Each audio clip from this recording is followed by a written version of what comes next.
The Shark Deck.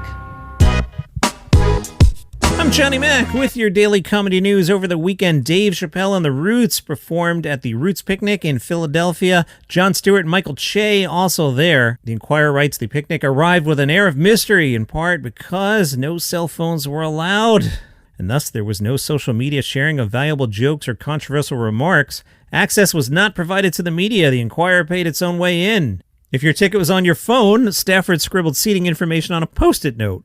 The reporter did scribble down some notes and said Chappelle's best observational joke was about how houses in Philadelphia are so close together you can open your window and reach into your neighbor's refrigerator. Between the Roots set and Chappelle's set, each one was an hour, Jon Stewart was announced.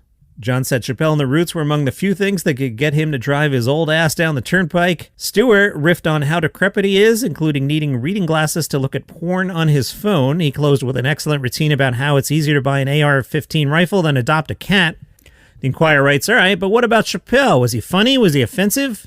They write, Chappelle certainly didn't back away from his reputation as an equal opportunity offender. His button-pushing jokes got big laughs. He even mocked his Filipino-American wife's appearance while also depicting her as cutting him down to size. Good observation here. They write, Chappelle remains a master of conversational comedy. He's well prepared, but gives the impression of seriously thinking through his issues, such as how he feels about Will Smith versus Chris Rock, or when he was attacked at the Hollywood Bowl. In real time, it feels genuine. Stewart seemed off-kilter in comparison. But all right, fasten your seatbelt. I'll read this next sentence verbatim. Anyone expecting Chappelle to double down was disappointed. It's Pride Month, he said. I'm not going to talk about those people. He said he would make jokes about the disabled. A flurry about former North Carolina U.S. Representative Madison Cawthorn followed. Neither Chappelle nor Che could resist bringing up former University of Pennsylvania swimmer Leah Thomas, a favorite subject of anti-trans activists.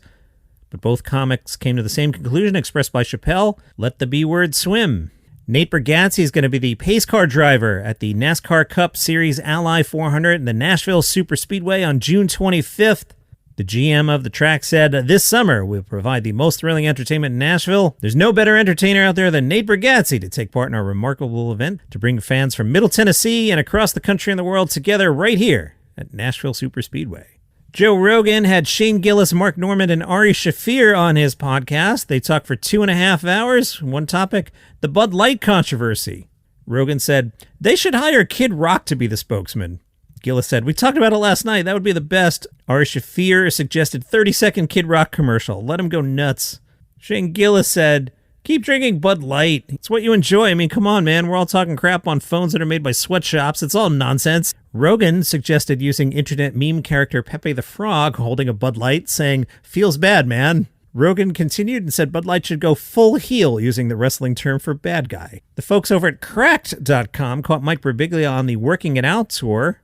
On Mike's Working It Out podcast, Birbiglia does a variation on the familiar comedian talking to comedian format. Rather than sharing anecdotes, he invites comics to work out comedy material in real time. And that's the conceit of the Working It Out tour, a series of colorful note cards, each containing a word or three, served as prompts for the comedian to try out new jokes.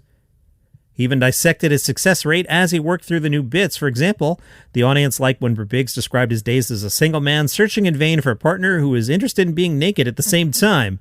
When he fell in love with his eventual wife, he had to break up with the old girlfriend, and he said to the audience, oh, you were with me on the wandering around naked part, but I lost you when I had to tell the old girlfriend, remember when I said it's not you, it's me? Actually, it's you. Crack says in the hands of a less confident comic, the idea of trying out unfinished material might seem like a ripoff, but Birbiglia makes Working It Out an integral part of the show, explaining the process and then demonstrating how he shapes a routine to its final form. He ends the set with extended routines that are more evolved, sharing fully evolved comic stories guaranteed to kill. Even a magician intent on revealing where the rabbit is hiding in the hat knows he has to end with a bang.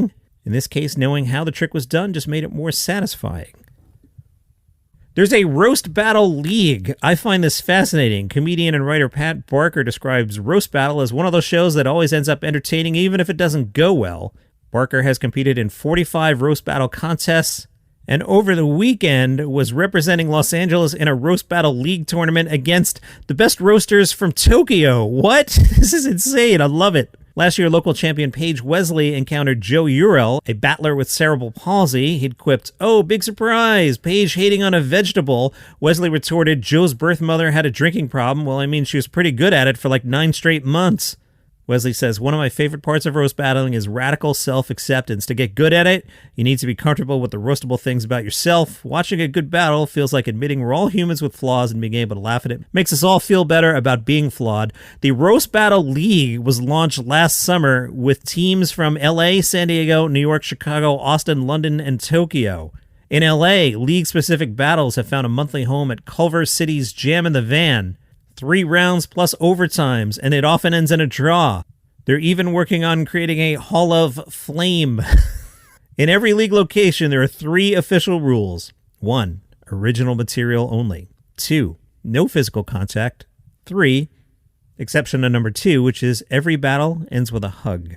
Roast Battle regular Alex Hooper once told Simon Cowell, "Thank you for fixing your British teeth. Those things are so straight and white, they were just offered positions in Trump's cabinet." Well, I'm going to get out on the laugh there. That's your comedy news for today. Follow the show for free on Apple Podcasts, Spotify, YouTube, wherever you get your shows. See you tomorrow.